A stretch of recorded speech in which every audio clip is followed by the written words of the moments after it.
은혜 받으실 하나님의 말씀은 저의 책 성경 보는 안경 두 번째 2권 제 16장 종말론에 대해서 종말에 대해서 이렇게 나가도록 할 때 오늘은 131페이지입니다.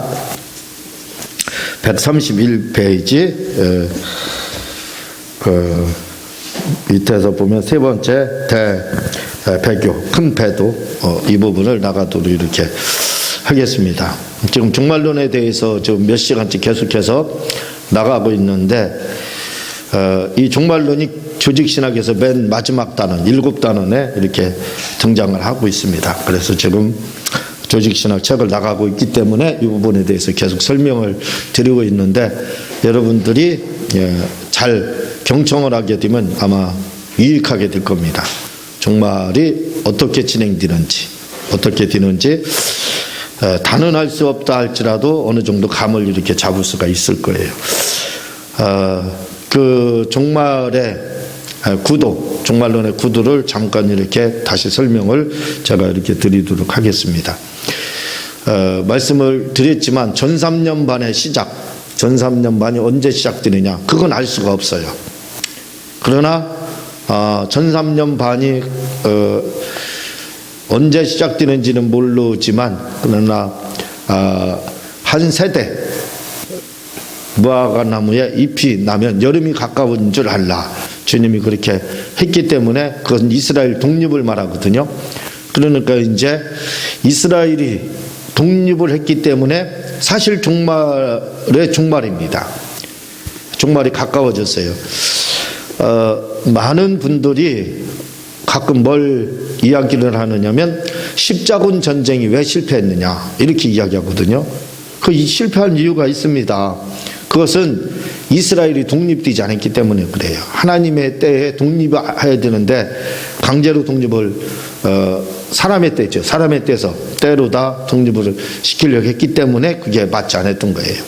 그래서 그랬는데 이제 이스라엘이 1948년 5월 14일 날 독립을 하게 됩니다. 그러므로 독립을 했다는 것은 뭐냐면 이제 종말론이 진짜 시작이 됐다는 거예요. 그러니까 이스라엘이 독립되기 전에 종말론의 해석은 해석할 수가 없었습니다. 왜? 독립되지 않았기 때문에 무화과나무의 잎이 아직 자라지 않았기 때문에 나오지 않았기 때문에 여름이 가까워지지 않았다 이거죠. 이스라엘의 독립을 그걸 이야기를 하는데 그게 안 됐다 이거죠.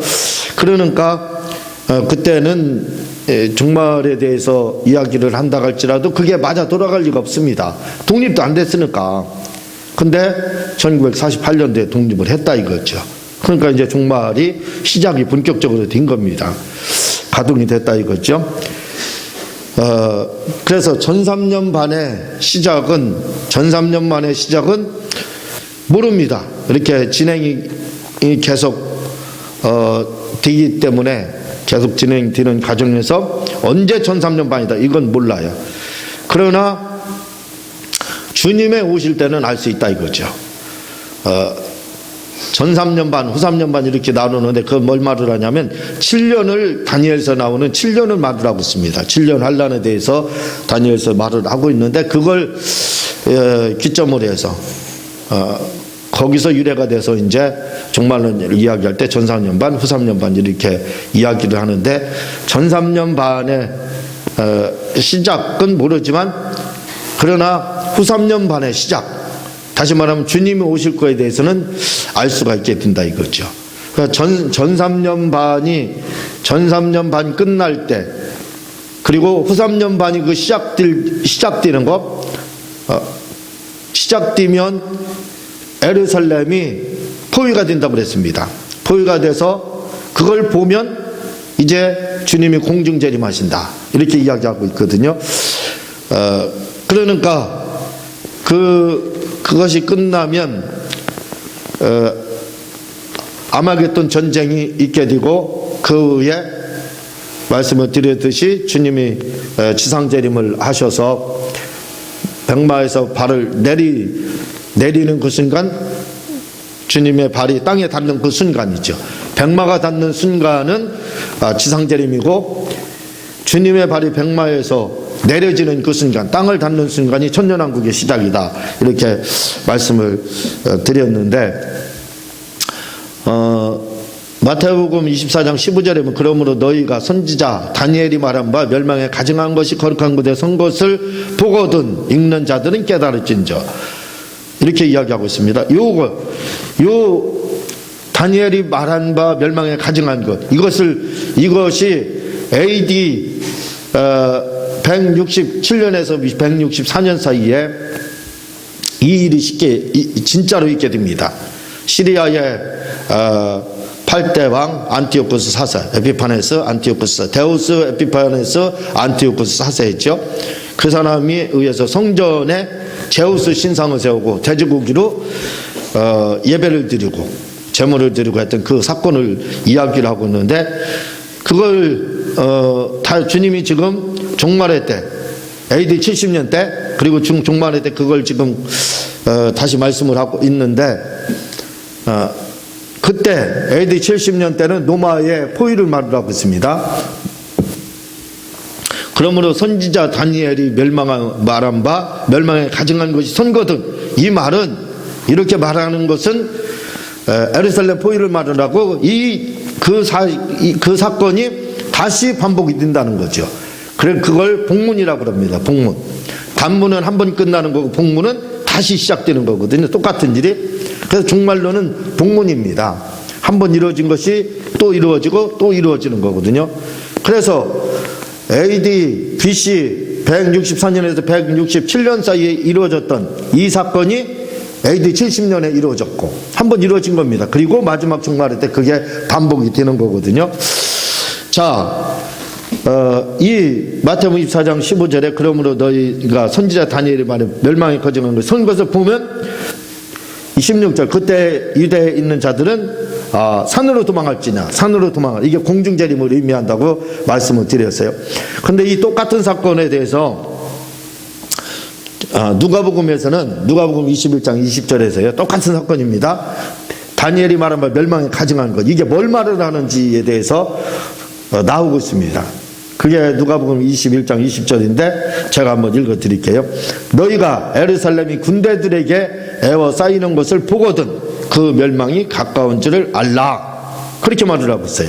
그러니까 마태복음 24장 15절이 멸망에 가증한 것이 거룩한 것, 선거, 이것이 뭘 말을 하냐? 예루살렘 포위를 말을 하는 거예요. 그리고 마태복음 24장 16절에 그때에 유대에 있는 자들은 산으로 도망할지니라, 유대에 있는 자들은 산으로 가라, 이렇게 했어요. 요걸 누가복음 21장 아까 20절 읽었죠. 21절에는 그때에 유대에 있는 자들은 산으로 도망할 것이며, 이렇게 말을 하고 있습니다. 그러니까 무슨 말이에요? 마태복음 24장 15절 16절 15절에서 말하는 멸망에 가증한 것이 뭘 말을 하느냐? 누가복음 21장 20절에서는 예루살렘이 에워싸이는 것을 보게 된다, 이거죠. 그 에워싸이는 거, 예루살렘 포위되는 것을 보게 되면 그때 주님이 진짜 오신다는 겁니다. 공중재림. 그래서 산으로 도망가라. 이 산은 바로 공중재림 말을 하는 거죠. 그런데 이스라엘에서 산이라는 것은 구원을 말한다고 제가 말씀을 드렸죠. 구원을 말하는 거다. 구원을 설명하는 거다. 구원. 왜냐하면 이스라엘은 석회암지대이기 때문에 산에 구멍이 많다는 겁니다. 불들이. 글리 숨어 들어가면 찾을 수가 없어요. 그래서 다윗도 도망 다닐 때 그 굴에 들어가고 그랬잖아요. 그래서 살아남고 했지 않습니까? 그래서 이스라엘은 산, 하나님의 도움이 있는 곳이에요. 구원이 있는 곳이기 때문에 내가 산을 향해서 눈을 들리라, 하나님의 도움을 구하는 것을 그렇게 이제 표현을 하는 건데, 누가복음 21장 21절 또 마태복음 24장 16절에서는 이 산은 공중재림을 의미한다, 그 말입니다. 자, 이제 읽으면서 더 설명을 이렇게 드리도록 하겠습니다. 낭독하시는 분만 마이크를 잡고 읽어주시고 나머지 분들은 눈으로 봐주시기를 바랍니다. 세 번째, 대배교, 큰 배도에 대해서 시작. 진리를 오해케 하는 많은 거짓 선지자가 등장할 것이며 자칫. 네. 자, 지금 이 조직신학에서는 재림 전의 사건들 이렇게 이야기하면서 이 큰 배도가 일어난다. 이 큰 배도가 일어나는 것을 재림 전의 사건으로 이렇게 보거든요.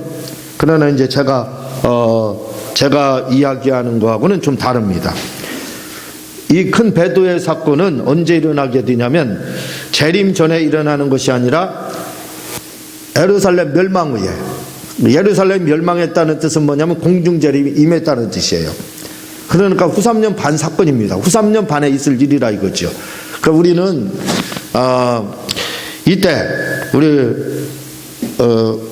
인침을 받은 분들, 성령 받고 침례를 받으신 분들은 다 어떻게 돼요? 예루살렘 포위 되고 그것을 보게 되면 주님이 공중재림하시니까 그때 하늘로 다 공중으로 다 휴거가 이루어집니다. 휴거 사건이 이루어지거든요.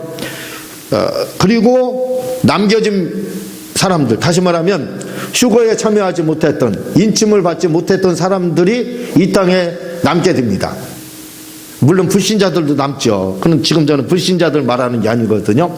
성도들, 공중재림에 참여하지 못했던 성도들이 후 3년 반을 남게 됩니다. 그러므로 그때 이제 두 짐승에 의해서 대환란이 오게 된다 이거죠.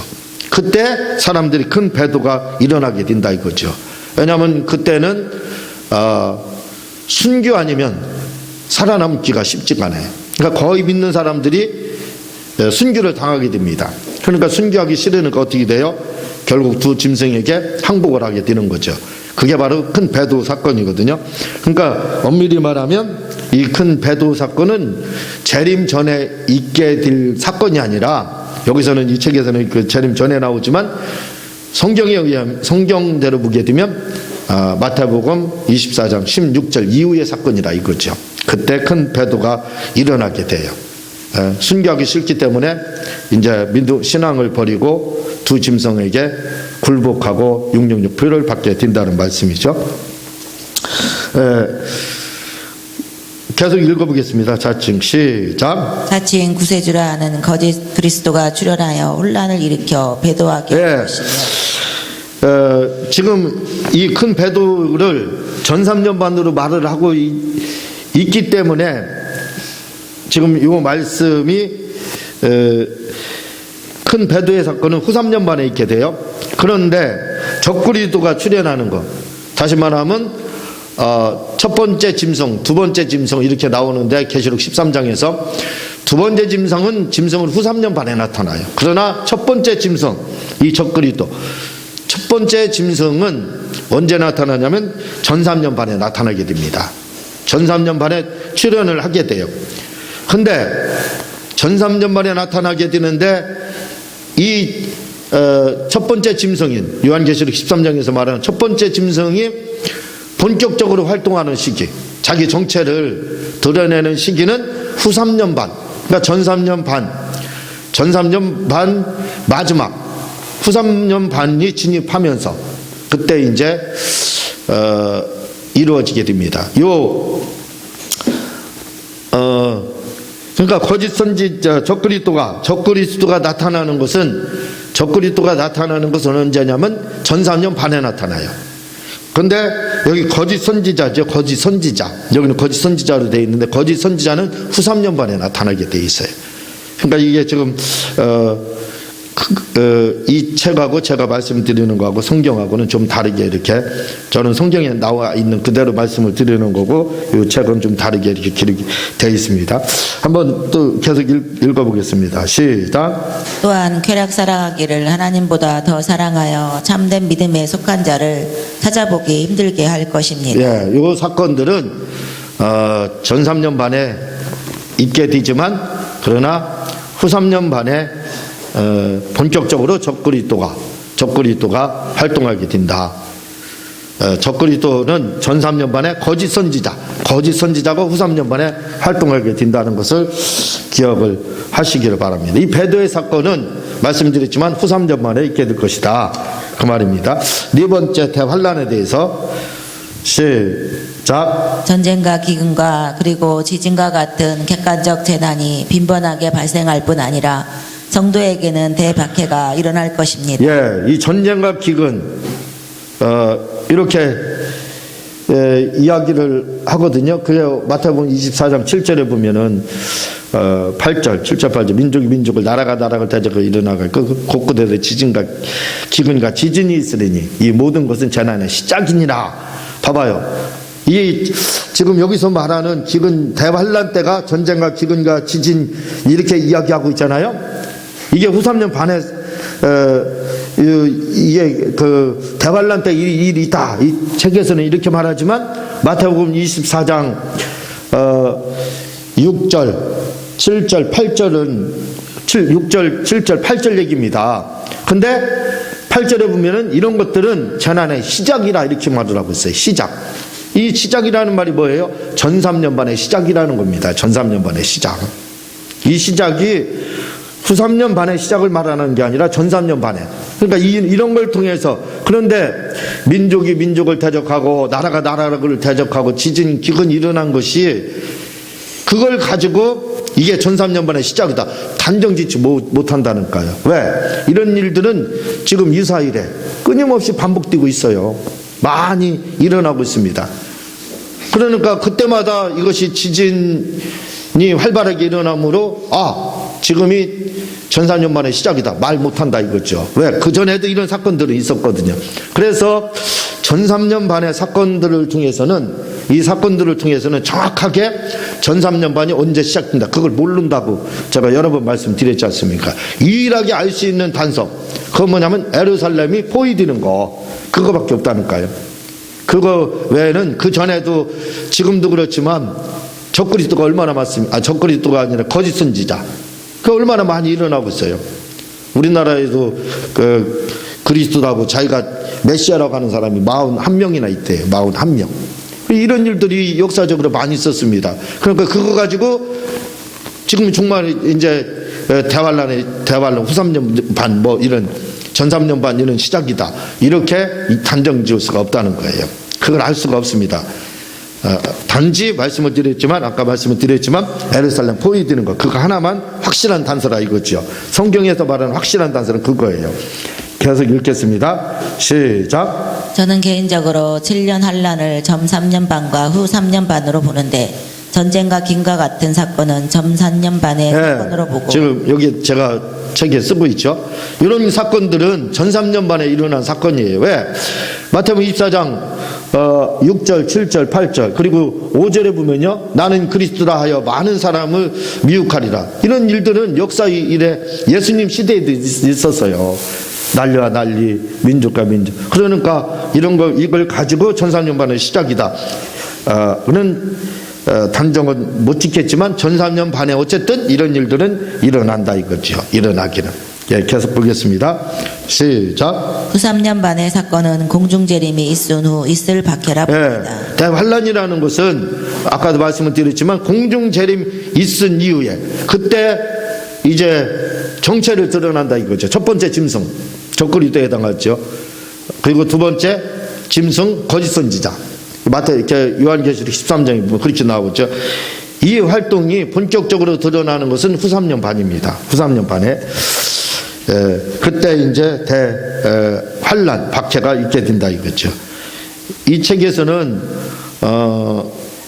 무천년설을 기준으로 해서 이 책이 기록되어 있기 때문에 그냥 재림이 마지막 천년왕국 후에 이루어지는 걸로 다 기록되어 있기 때문에 이렇게 이제 쓰고 있지만 저는 그렇지 않고 역사론적 종말론의 입장에서 기록을 했기 때문에 공중재림이 있은 이후에 그 다음에 지상재림이 있고 그 다음에 천년왕국이 있게 된다.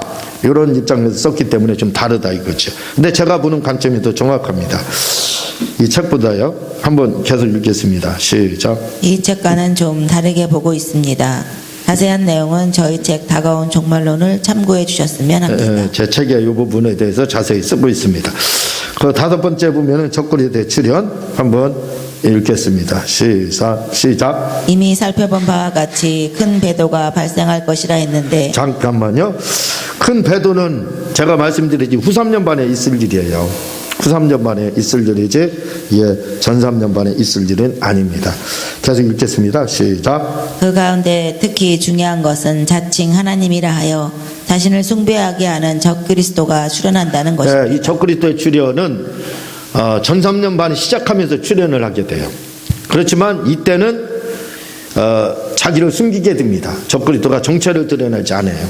그래서 숨기다가 이제 예루살렘 5개월 포위를 하고 예루살렘 멸망이 되고 그리고 살생이 예루살렘 5개월 살생이 일어나게 돼요. 그때부터 이제 후 3년 반이 시작되는 거예요. 이때부터는 이제 본격적으로 적그리스도가 자신의 정체를 드러나게 된다 이거예요. 계속 읽겠습니다. 시작. 저는 개인적으로 이런 적그리스도의 활동은 이미 전 3년 반에도 있을 것이나 적그리스도의 활동은 제가 말씀드리지만 이렇게 생각하세요. 적그리스도는 언제 활동하느냐? 전 3년 반에. 그리고 거짓 선지자는 언제 활동하느냐? 후 3년 반에. 그리고 그 적그리스도의 정체는 언제 드러나느냐? 후 3년 반 시작될 때부터. 후 3년 반 시작되기 전에, 그러니까 전 3년 반 그 안에는 적그리스도가 내가 적그리스도다 이렇게 해서 나타나지 않습니다. 그냥 드러내놓지 않고 이렇게 뒤에서 배후 조종하는 것처럼 숨어서 역사를 한다 이거죠. 읽겠습니다. 후 3년 반에는 진짜 적그리스도가 출현할 것이라 봅니다. 그때는 후 3년 반 뒤면은 내가 적그리스도다 하면서 완전히 정체를 드러나게 돼요. 그러면서 이제 거짓 선지자가 등장을 하고 그 거짓 선지자가 두 번째 짐승에 해당하죠. 이 두 번째 짐승 거짓 선지자가 이제 본격적으로 활동을 하게 되는 거예요. 계속 읽겠습니다. 시작. 이 책에서는 대환란을 통과한 후 공중재림이 있을 것이라 하지만 저는 개인적으로 전 3년 반이 지난 후 공중재림이 있고 그 이후에 대환란이 있을 것으로 보고 있습니다. 대환란 통과한 후에 이 책에서는 이렇게 이제 공중재림이 있을 거에 대해서 재림할 거에 대해서 이야기하지만 그러나 저의 입장과 그리고 성경에서는 그렇게 보지 않는다 이거죠.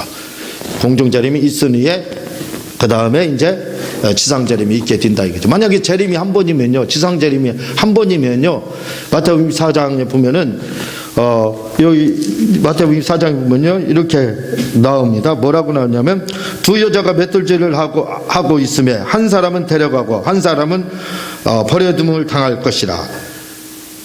그리고 그 40절에 보면요 24장 4절 그때 두 사람이 밭에 있으며 한 사람은 데려가고 한 사람은 버려둠을 당할 것이니라 이렇게 이야기하는데 만약에 지상재림이든 공중재림이든 한 번 있게 되면은 그 남아있는 사람은 어떻게 되느냐 이거예요.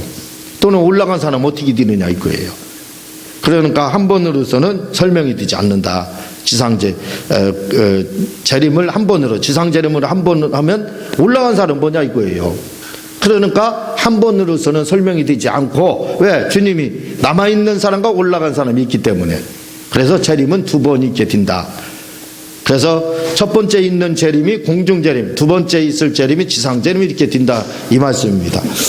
좀 어려울 수 있지만 좀 그래도 잘 들으면 종말에 대해서 이해하는 데 좀 도움이 될 겁니다.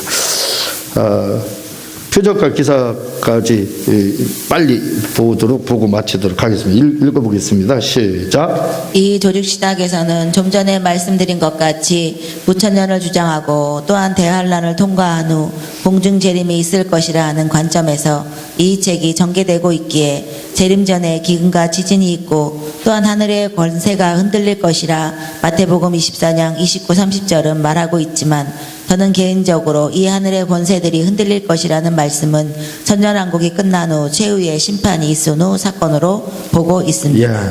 좀 다른 관점으로 저는 생각을 하고 있다 이거죠. 다음 시간에 계속해서 재림 자체 이 부분에 대해서 나가도록 하고 제가 기도하고 주님 가르친 기도로 마치도록 하겠습니다.